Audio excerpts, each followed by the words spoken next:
നമസ്കാരം. BCCI KCA ഇതാ കണ്ടോളൂ. സഞ്ജു സാംസൺ ഇംഗ്ലണ്ടിനെതിരെ ആദ്യ 2020 മത്സരത്തിൽ 26 റൺസ് 20 പന്തിൽ അടിച്ചു കൂട്ടുമ്പോൾ എല്ലാവരും പറയുന്ന വാചകം ഇത് തന്നെയാണ്. 26 റൺസ് 20 പന്തിൽ അടിച്ചു കൂട്ടുമ്പോൾ മികച്ച സ്ട്രൈക്ക് റേറ്റ് ആണോ എന്ന് ചോദിച്ചാൽ, പ്രത്യേകിച്ച് T20 ഫോർമാറ്റിൽ ചോദിച്ചാൽ അല്ല. പക്ഷേ അതിന് പിന്നിൽ ഒരു കഥയുണ്ട്. അതായത് വിജയ് ഹസാരെ ട്രോഫിയിൽ സഞ്ജു സാംസൺ കളിച്ചില്ല. അതുകൊണ്ട് ചാമ്പ്യൻസ് ട്രോഫിയിൽ സഞ്ജുവിനെതിരെ നടപടിയെടുത്തതിൻ്റെ ഭാഗമായിട്ടാണ് സഞ്ജുവിനെ ടീമിലെടുക്കാത്തത് തുടങ്ങി നിരവധി കാര്യങ്ങൾ, ഊഹാപോഹങ്ങളൊക്കെ ഇതിൻ്റെ മേൽ നിൽക്കുമ്പോഴാണ് ഇംഗ്ലണ്ടിനെതിരായ 2020 പരമ്പരയിൽ ആദ്യത്തെ മത്സരത്തിൽ സഞ്ജു ബാറ്റ് ചെയ്യുന്നത്. അപ്പോൾ സഞ്ജുവിൽ നിന്ന് ഏത് ഇന്നിങ്സ് ആയിരിക്കാം ലഭിക്കുക എന്നുള്ള ഒരു വലിയ ചോദ്യത്തിൻ്റെ പുറത്തായിരുന്നു കഴിഞ്ഞ ദിവസം ഇന്ത്യ ഒട്ടാകെ കേട്ടോ. കാരണം അത് മലയാളികൾ മാത്രമല്ല, ഇന്ത്യ ഒട്ടാകെ എല്ലാവരും നോക്കി നിൽക്കുകയായിരുന്നു സഞ്ജുവിൻ്റെ കഴിഞ്ഞ ദിവസത്തെ പ്രകടനം. അപ്പോൾ അതിൽ ക്ലിക്കാവുക എന്നുള്ളത് വളരെ പ്രധാനപ്പെട്ടതാണ്. കാരണം സഞ്ജുവിനെ സംബന്ധിച്ചിടത്തോളം ഈ 5 T20 മത്സരങ്ങളും വളരെ പ്രധാനപ്പെട്ടതാണ്.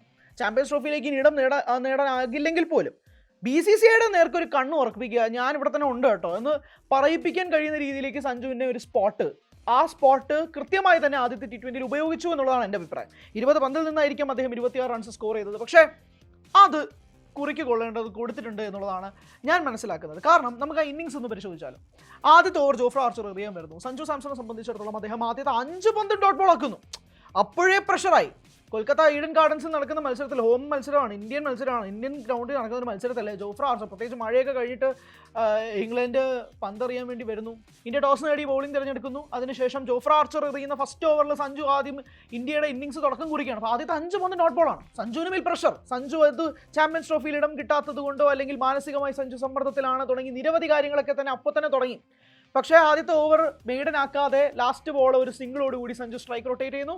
സഞ്ജു അടുത്ത ഓവർ ആറ്റ്കിൻസണിനെ ഫേസ് ചെയ്യാൻ വരുന്നു. 22 റൺസ് ആ ഓവറിൽ അടിച്ചു കൂട്ടുന്നു സഞ്ജു. അതും 4 4കളും ഒരു 6ഉം ഒരു ഡോട്ട് ബോളുമാണ്. അതിൽ ആ 6 കാണണം. നമ്മൾ ഓഫ് സൈഡിൽ കൂടെ പൊക്കി അടിച്ചുകൊണ്ട് ഒരു എക്സ്ട്രാ കവറിൽ ഒരു ലോഫ്റ്റഡ് ഷോട്ട് പോലെയാണ് അടിക്കുന്നത്. ഒരു ഡീപ്പ് സ്ക്വയറിലേക്കും എക്സ്ട്രാ കവറിനും ഇടയിൽ കൂടി ഒരു 6, അതും മനോഹരമായ 6. ടൈമിംഗ് തന്നെയായിരുന്നു ഏറ്റവും കൂടുതൽ ആളുകൾ ഉറ്റുനോക്കിയത്. അതോടൊപ്പം തന്നെ കവർ ഡ്രൈവിലേക്ക് ഒരു 4, ലോങ് ഓൺ ഏരിയയിലേക്ക് ഒരു 4, ഫൈൻ ലെഗിലേക്ക് ഒരു 4. അങ്ങനെ സഞ്ജുവിൻ്റെ ഇന്നിങ്സ്, പ്രത്യേകിച്ച് ആ ഒരു ഒറ്റ ഓവർ, ആ ഒരു 6 പന്തിൽ നിന്ന് 22 റൺസ് സ്കോർ ചെയ്തപ്പോഴേക്കും എല്ലാവരും അക്ഷരാർത്ഥത്തിൽ പറഞ്ഞു സഞ്ജുവിൻ്റെ മറുപടിയാണ് ഇത് എന്നുള്ളത് സംബന്ധിച്ച്. പിന്നീട് വന്ന പന്തുകളൊക്കെ തന്നെ സഞ്ജുവിന് ജഡ്ജ് ചെയ്യാൻ പറ്റാതെ ആവുകയും അദ്ദേഹം ഒരു കുറച്ചുകൂടെ സ്റ്റീപ്പി ബൗൺസറിലാണ് അദ്ദേഹം ഔട്ട് ആവുകയും ചെയ്യുന്നത്. പക്ഷേ ഒരു മറുപടി അത് കൃത്യമായി തന്നെ സഞ്ജു ആദ്യത്തെ T20 മത്സരത്തിൽ കൊടുത്തിട്ടുണ്ട് എന്നുള്ളത് പറയാം. പക്ഷേ അപ്പുറത്തെ സൈഡിൽ നിന്ന് അഭിഷേക് ശർമ്മ അതിലും മികച്ചൊരു മറുപടി കൊടുത്തിട്ടുണ്ട്. അത് വേറൊരു കാര്യം. പക്ഷേ വിവാദത്തിൽ നിൽക്കുന്ന ഈ സഞ്ജു സാംസണിൻ്റെ ഈ ഇന്നിങ്സും വളരെ സംസാരിക്കപ്പെടേണ്ടതാണ്. അതിലേറ്റവും കൂടുതൽ സംസാരിക്കപ്പെടേണ്ടതും അദ്ദേഹത്തിൻ്റെ സ്ട്രോക്ക് മേക്കിംഗ് തന്നെയാണെന്നുള്ളതാണ് ആദ്യ T20യിൽ നിന്നും മനസ്സിലാക്കാൻ സാധിക്കുന്നത്. കൃത്യമായി അദ്ദേഹം അടിച്ച ബൗണ്ടറികളിൽ പോലും അദ്ദേഹത്തിൻ്റെ ടൈമിംഗ് എത്രമാത്രമാണെന്നുള്ളത് കോമൻറ്റേറ്റേഴ്സ് ഉൾപ്പെടെ അവരുണ്ടായിരുന്നവരുൾപ്പെടെയുള്ളവർ എടുത്ത് പ്രശംസിച്ചിരുന്ന ഒരു കാര്യമാണ്. അതോടൊപ്പം തന്നെയാണ് അദ്ദേഹം അടിച്ച ആ 6ഉം. ഏറ്റവും പ്രധാനമായി വിവാദങ്ങളൊക്കെ തന്നെ ഒരു സൈഡിൽ നിൽക്കുമ്പോൾ പോലും KCA കാര്യങ്ങൾ അറിയിച്ചില്ല.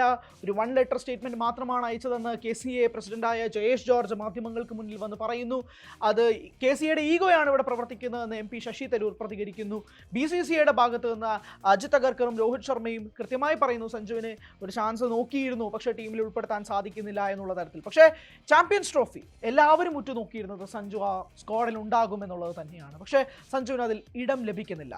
ഈ 5 T20 മത്സരങ്ങൾ, പ്രധാനമായും ഇനി നടക്കാൻ പോകുന്ന 4 T20 മത്സരങ്ങൾ, ഒന്ന് കഴിഞ്ഞു, ഇനി നടക്കാൻ പോകുന്ന 4 T20 മത്സരങ്ങളും അതീവ നിർണായകമായി തന്നെ സഞ്ജു സാംസൺ നോക്കുകയും ചെയ്യും. ആദ്യ മത്സരത്തിൽ 26 റൺസാണ് സഞ്ജുവിൻ്റെ നേട്ടമെങ്കിൽ രണ്ടാം T20 3, 4, 5 ഇങ്ങനെയുള്ള ബാക്കിയുള്ള 4 T20കളിലും സഞ്ജുവിൻ്റെ പ്രകടനം എത്രമാത്രം നിർണായകമായി മാറാൻ പോകുന്നു എന്നുള്ളത് ഏറ്റവും കൂടുതൽ ഉറ്റുനോക്കുന്നവരിൽ മലയാളികളും ഉണ്ടാകുമെന്ന് പറയാൻ സാധിക്കും. പക്ഷേ ഒരു 2 അഭിപ്രായങ്ങളാണ് ആദ്യത്തെ T20 മത്സരത്തിലുള്ള സഞ്ജുവിൻ്റെ ഇന്നിങ്സിനെ പറ്റി പറയുന്നത്. എന്തുകൊണ്ട് ഇത്രയും അഭിഷേക് ശർമ്മയ്ക്ക് അവിടെ വളരെ കൂളായിട്ട് മത്സരിക്കാൻ കഴിയുന്നുണ്ടെങ്കിൽ എന്തുകൊണ്ട് സഞ്ജുവിന് സാധിച്ചില്ല?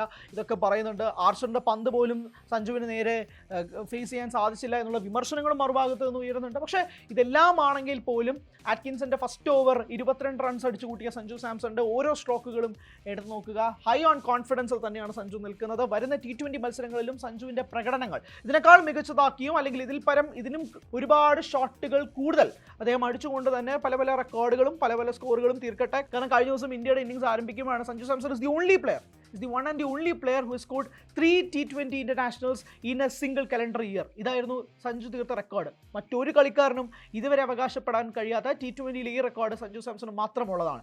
ഇതുപോലുള്ള പല റെക്കോർഡുകളും സഞ്ജു വരുന്ന 4 T20 മത്സരങ്ങളിലും തുടരട്ടെ, നേടട്ടെ എന്നുള്ള ആത്മാർത്ഥമായ പ്രാർത്ഥനയിൽ തന്നെയാണ് മലയാളികൾ ഉള്ളത്.